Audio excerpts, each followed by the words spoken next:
A lot of people don't think like this, and I have absolutely no problem telling people when they're wrong, essentially.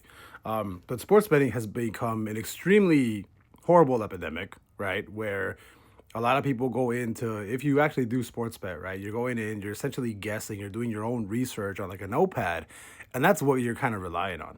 Whereas these companies like FanDuel, DraftKings, Price Picks, Better, whatever you're using, BetMGM, they're all using essentially simulations and AI and data science. They have I have two buddies. One works at FanDuel, one works at Price Picks. They are engineers. Their job is to make sure that they are actually running simulations, that they're engineering their prop lines or their lines or their money lines properly, right? Not only properly, but higher than properly. And what do I mean by that, right?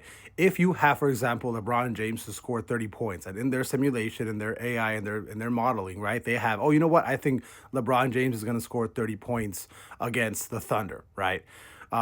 They will put the line at like over 32 points just to fuck with people, right? Because they know they're gonna make money. People are gonna be like, oh, okay.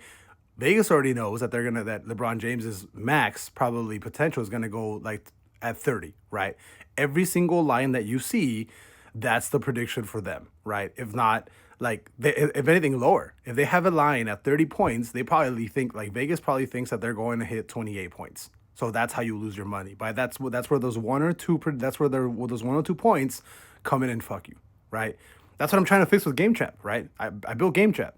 That's essentially what I'm trying to do. I'm basically replicating, right, these algorithms and these models that my two buddies are doing for FanDuel and Price Picks, and I'm essentially just doing that here. And you guys can see my posts, right? Like there's so like 9 out of 10 times the simulated point totals are like 1 or 2 points away from being the exact same thing, as well as like the prop engine and things like that. But if you're just guessing and going in and guessing, that's how you're going to lose money. And I'd say 99% of the time you will lose money. There's sports bettors are not profitable unless they have some sort of system or some sort of model or some sort of data science behind it. I will die on this hill 100%.